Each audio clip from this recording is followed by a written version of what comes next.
Hello, everyone. Welcome to Tech Innovations with Dr. T. Today, we're going to do something a little bit different.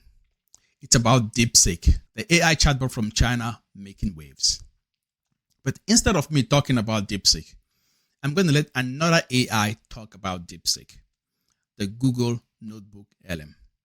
Basically, I took a paper published by DeepSeek, uploaded that into the Google NotebookLM application, and have it generate a conversation between two people explaining DeepSeek.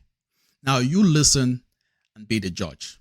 All right, let's dive into something pretty wild.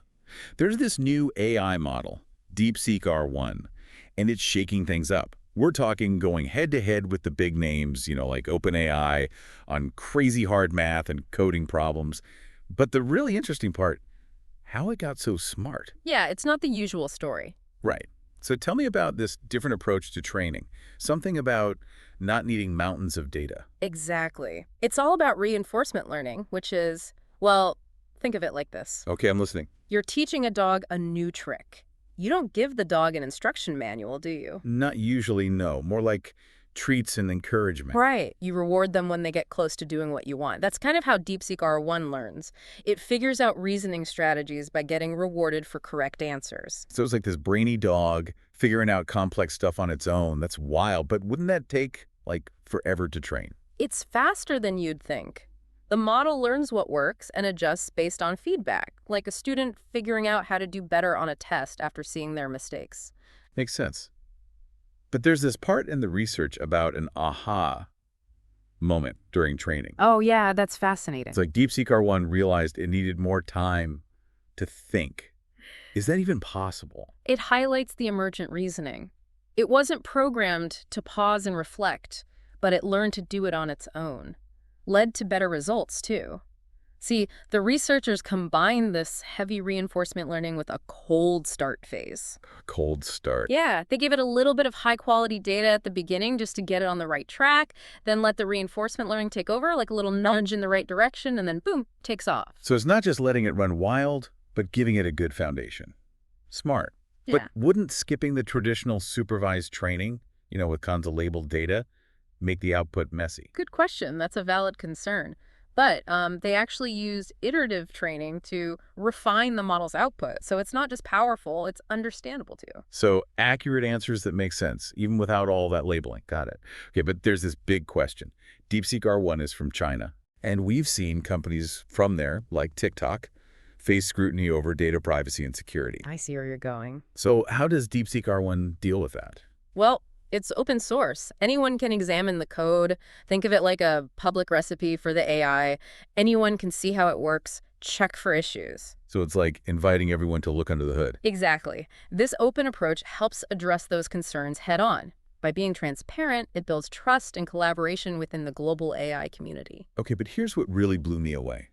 DeepSeek R1 did all this with limited resources, not the massive computing power we usually hear about.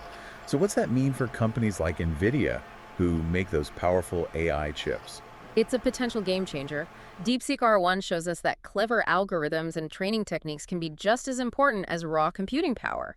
You don't need a giant truck to deliver a small package, right? Right, so are we saying NVIDIA might need to rethink their whole strategy, shift from bigger hardware to, more efficient training methods? It's a possibility. This could lead to a more diverse and dynamic AI landscape. Smaller players having a bigger impact. This is getting really interesting. It is, isn't it? And I bet our listeners are just as curious as I am to dig deeper. Oh, absolutely. There's still so much to uncover, like their impressive distillation technique, for example. Oh yeah, that's right. This deep dive is definitely full of surprises. Well, I think we've given our listeners a pretty good taste of why DeepSeek R1 is making such a splash. Yeah, we've only just scratched the surface. It's really amazing how DeepSeek R1 did so much with limited resources. Yeah, it really changes how we think about AI development. Yep. You don't need a supercomputer to make breakthroughs. Right. It's more about the approach. DeepSeek R1 proves that clever algorithms and smart training techniques like reinforcement learning can be just as important as having a ton of computing power. Now, let's go back to that aha moment we talked about earlier. Yeah. It's not every day you hear about an AI realizing it needs more time to think. It's mind-boggling.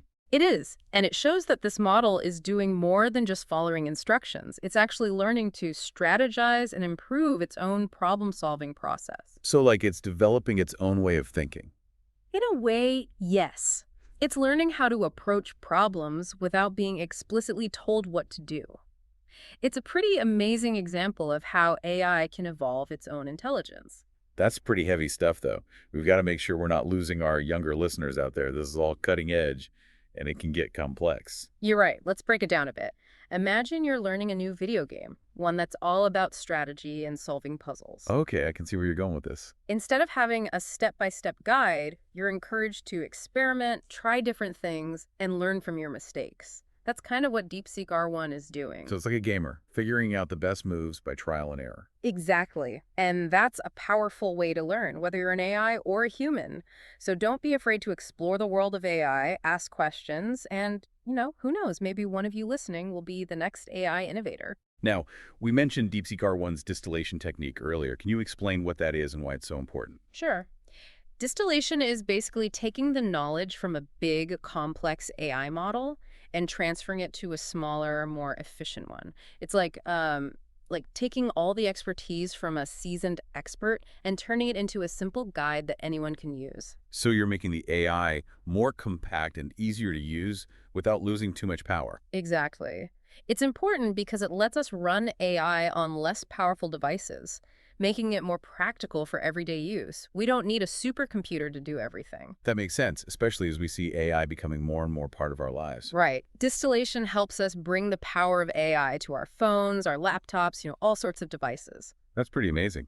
So DeepSeek R1 is doing all sorts of exciting things, from its unique training process to its ability to make AI more accessible to everyone. It really is pushing the boundaries of AI in so many ways. It's a model that's worth keeping an eye on. This deep dive has definitely given me, and I hope you, our listeners, a lot to think about. But we're not done yet. All right, so we've talked about how this DeepSeek R1 learns, how it's open source, even what it could mean for big companies like, NVIDIA. But what about the rest of us? How does this impact, well, me, you, everyone? That's the million-dollar question, right? I think DeepSeek R1 shows us that the AI world is changing, like really changing. In what way? It's not just the big corporations calling the shots anymore. With these new techniques, smaller teams can make a real difference. So you're saying anyone can build powerful AI. That's kind of exciting, but also a little scary. Both, for sure. Yeah. Imagine AI tools that can help you learn a new language, like really fast, or write music, even design a house. The possibilities are endless. That would be incredible. But what about the downsides?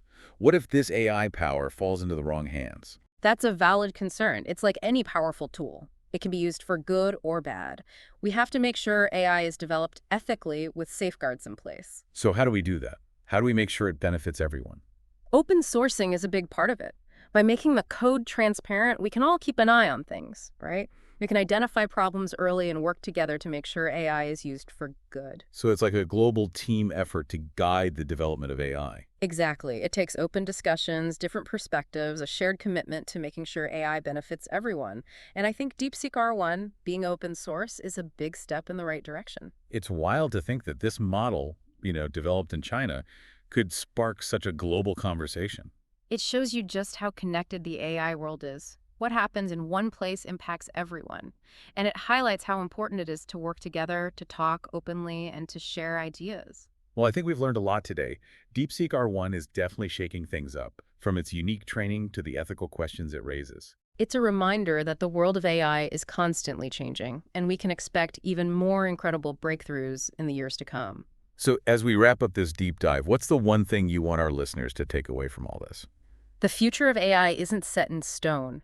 It's being shaped right now by researchers, developers, policymakers, and everyday people.